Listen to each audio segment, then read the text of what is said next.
Hello everybody, welcome back once again. We're playing Kingdom Under Fire the Heroes, going through Urukubarr's campaign. Just going to go over a couple of the things that I have done in between videos. If you watched the first one, I got a ton of gold off of that first mission for Urukubarr. I think I ended up with like 102,000. Going to be really easy to buy kind of whatever I want here for my troops.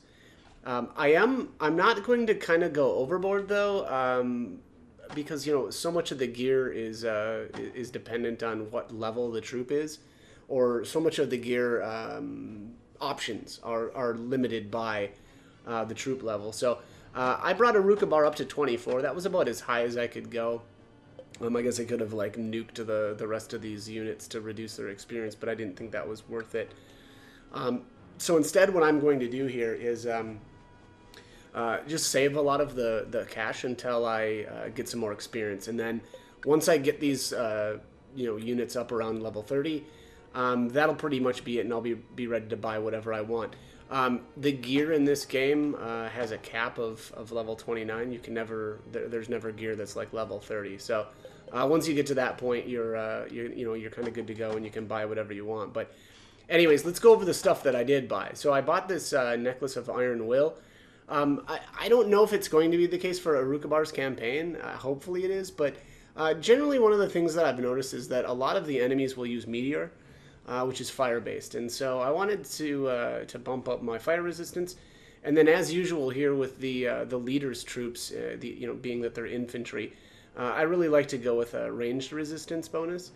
A lot of times, archers are and especially, boy, during Sirith's campaign, there was so many archers. So I'd like to be able to reduce the damage that the archers are doing. As far as the troops themselves, I actually do need to buy probably a new weapon here before I continue on, and I'll do that eventually here. But and maybe just to tide me over, right? I think probably I'll go with. I'd ideally like to see something with SP and EXP. So like I didn't roll any this time. So. Usually, and I'll just show you this. So this is the process, right? You basically save, go back or reload your game, and then you can check again. Yeah, here's a Club of Obsession. That's 20% SP. I'm not actually gonna. I won't buy that either. I'd like to get something with both EXP and so this is EXP and HP recovery rate. A lot more just random EXP stuff. Whoops, went into the wrong troop. Yeah, there's another SP. Let's see, it's EXP. It can be pretty tough to find weapons with both of those specific added effects, right? It's already kind of rare in the first place, and then to get both of those added effects, obviously even more rare. So I'll do that stuff off screen. But also I want to go over the stuff that I bought for my riders. I found this really, really good scythe. This took a really long time. I was not having very much luck getting. I really specifically wanted 20% SP, and then I did get the 10% EXP though as well. I also got, I picked up a harness that had 20% more EXP, and then the 10% HP recovery rate. I don't know if that actually ends up doing anything for the riders, but I figured why not. And it's actually not that rare. It's pretty common to get both of those effects. On the harness anyway. There's no option for SP on harnesses, so that's not something that you need to worry about. Basically, it's a variable that you don't have to worry about. So it's much more common to come across those harnesses. Similarly, actually, there's no other added effects that go on these harnesses. It's only ever HP recovery rate or EXP earned. So again, very easy to actually find these. And then here is the other axe that I ended up going with. EXP 15% and then SP 15%. Again, I really would have liked to see the 20% SP, and then and fine 10% EXP. But I didn't get or I didn't end up getting it to line up quite like that. So 15 and 15, I'm completely fine with. And the axe is actually really strong as well. 10 on the frontal, and then 8 for melee, and that's only a level 14. And you can see here that the frontal is only 6 and this melee is 4. That's because the axe itself is just like better. It also means that it's much more expensive. But Yeah, this one was 16,000 gold. But you know, at the end of the day, when I started with 100,000 gold, I wasn't too concerned about the price. But that's how things are looking right now. I'll do this stuff for the heavy troops though, off screen here. I don't want to waste a bunch of time, you know, reloading this. So I'll do that off screen, and then I'll pick it up once I get the weapon that I want. Okay, so here is the club that I'm actually going to go with. 20% extra experience and 10% SP. I may end up upgrading this eventually, but again, my troop level is, you know, kind of determining the top range of the weapons. You know, so 24 is only the the maximum of weapons that I could possibly equip right now, but that's good enough. And I think we'll just save the extra, you know, whatever, 40,000. Also, I should say I did I hired Urgog, which actually I I oddly, and it's normally the case that what I try to do is I hire the lower level officers because they're cheaper then, but I actually went with him. I mean, I want to eventually use him. I'll probably use him as a mammoth, or make him into a mammoth troop, but I actually kind of hired him at a higher level, just for the extra levels. It may or may not be or it may not end up being worth it at the end of the day, because it's so like you pay a lot for every level. So like, and also I suppose it depends also, like I think generally ogres are more expensive, but like, okay, so this guy's offering prices 3,900. This guy is only 2,100 for a level 4. Though, you know, the way experience works in this though, this guy really should be more than double the price, right? Because even though 8 is, you know, 8 experience is double, every level though, so like, I don't know, going from level 4 to 5 is basically, it's like your experience doubles for every level. So it's really expensive to hire. Well, it's really tough, or it takes a lot of experience to get into the, you know, like level 8. Let's actually just, whoops, I'm going to save here one more time here. We'll show you that, we'll take a look at some of the different officers here. Here, like this guy. Yeah, 4,200 for a level 9. Sometimes, though, I like to just, like, lowball these guys. Yeah, look at there. So, sometimes they'll just flat out refuse your offer, but sometimes they'll come back with a, you know, like a different price. Now, this guy went from 42,000 all the way down to 29. That's a huge chunk discounted. Man, he's still willing to wheel and deal here. I mean, I've really brought this guy down quite a bit. This probably won't work again though. Oh wow, it worked. What? That was like half price. Okay, well, I'm gonna keep this guy. That's really funny. I don't know if I'll ever end up really doing much with that guy, but that's just yeah. I mean, I don't how much. Let me just see here. This guy was level 9, 8, 9. There we go. Okay, so I have 74 experience right now. Yeah, I mean that's, and then we'll just return him to default. So yeah, I mean, I don't know, almost 200 experience. I mean, I don't know if that's really worth it, but okay, I still can't level up Urukubarr anyway. All right, well, we got a little bit of extra experience out of that guy. And again, I would never do that if I hadn't got so much cash out of that first mission. But I also really brought that guy's cost down, right? That was like 2,000 or whatever. I can't believe he agreed to that. That was like I offered the lowest amount 3 times in a row. I don't think I've ever had that happen. Anyway, whatever. That's just crazy. Let's see here. Card experience. Okay, so yeah, I can't level anybody anyway. I don't have enough experience to actually, you know, put anything into these guys. So anyways, let's go at the main gate here. We'll actually do one of these random encounters. Yeah, we'll just do this one here. So I don't have a support troop yet, which is, you know, fine. We're just going to take the 2 riders. And that's it. Yeah, let's start the mission. Okay. There, stand moving. Rider, Right off the bat. speak. I go to hell for Master. Under attack. Rider, Master says move. This is hard, Master. Run. Rider, Master says move. Move. Did you see, Master? Rider, wait for Master. Where, Master?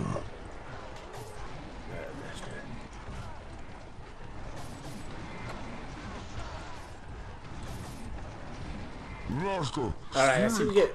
Looks like sappers are coming in. That's usually a good sign. Yeah, missions when you're fighting sappers are generally pretty easy. I go to hell for Master. Again, we'll see. But move, Master. you know, I like and dislike this setup already.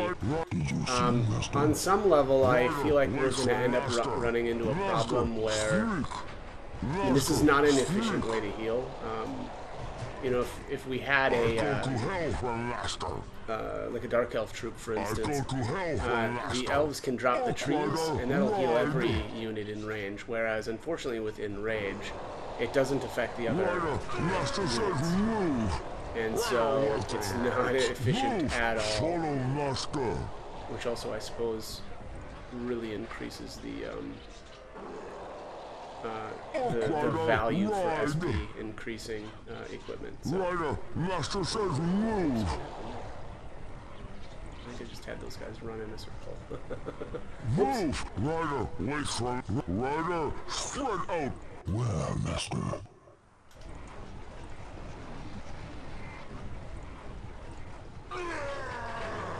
Master. Which way, Master? Yes, Master. I'm listening. Go. There, stand wide. Well, I guess we don't have to worry about attacking. archers ending them in melee, huh? Hopefully we'll actually be able to hire some Dark Elves, because I don't... I'm a little thrown off my game because I use them basically as my healers, you know. And every other campaign I did, I used them. So again, this is a little bit out of my comfort zone right now. Move! Follow Master. Rider, ride! Rider, Master says move! Master, speak! Move! Follow Master! Rider, ride! I go to hell for Master!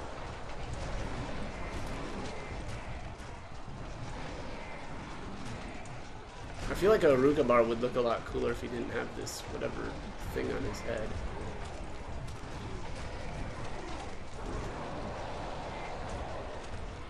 Kind of reminds me of like Frankenstein's monster for some reason.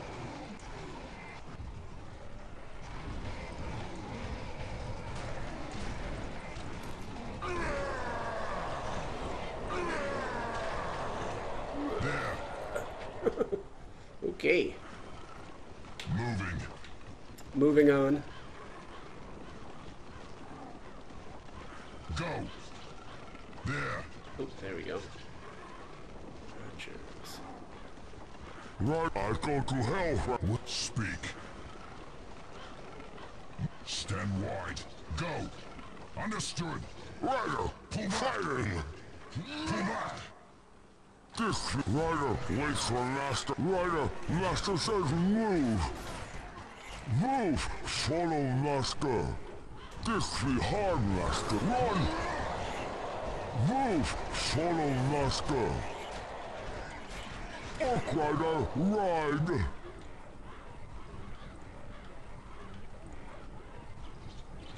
Rider. Which way, Master? No! Captured again. I go to hell. I go to hell for Master. Rider, wait for Master. Attack Orc Rider.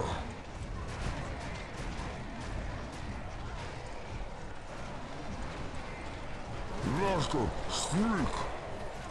Rider waits for Master.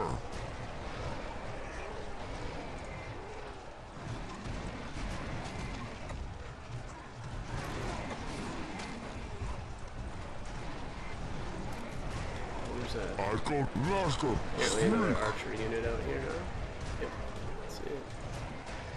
I think I'm not going to bother with worrying about them too much for the time being.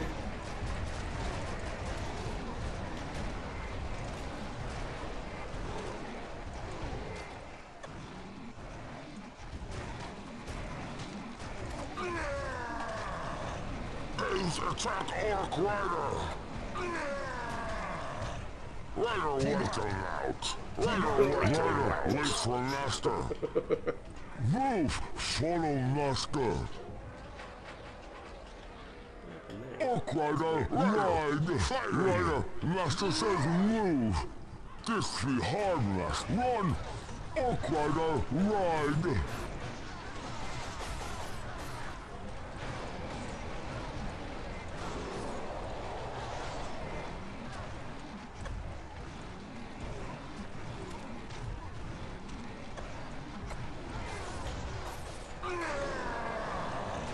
Rider waiting out! Rider waiting out! Should ask these archers if they want to join me instead. Come on, just join. It would be fun. Ice magic, blizzard! Join us. We've got loincloths.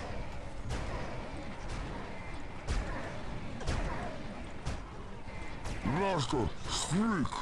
I go to hell for Master!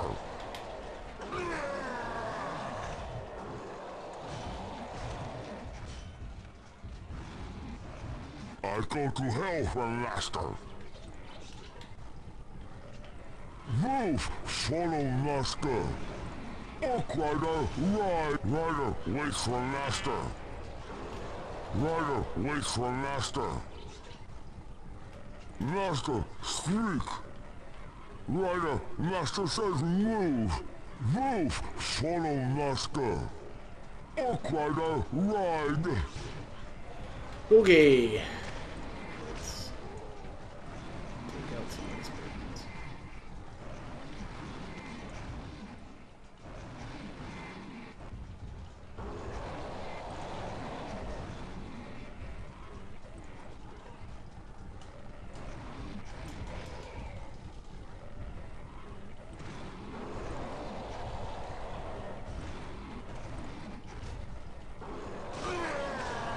Got him.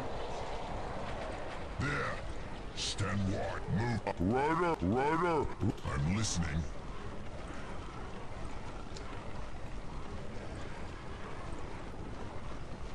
Go! There!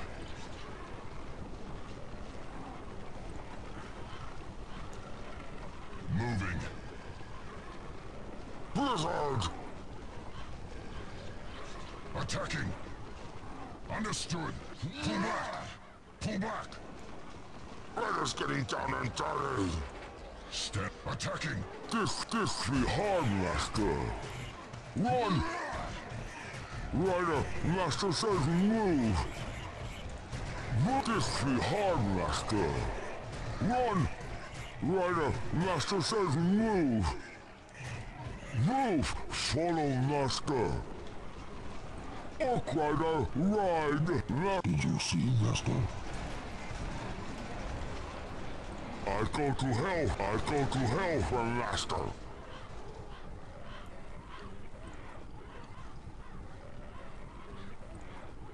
Where, Master?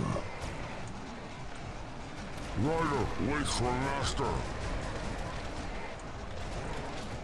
Rider! Which way, Master?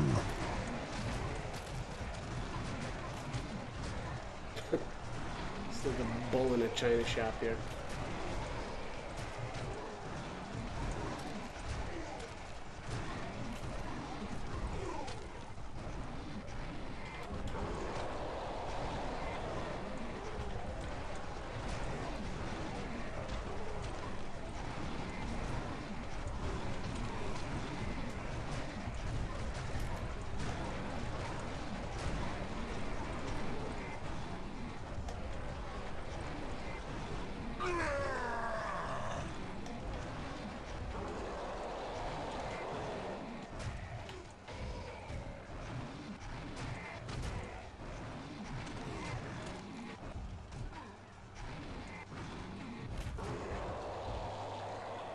Alright, this looks like this should be it.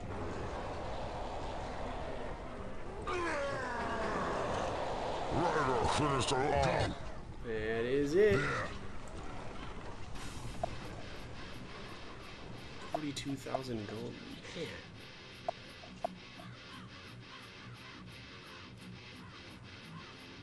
Good stuff. Alright.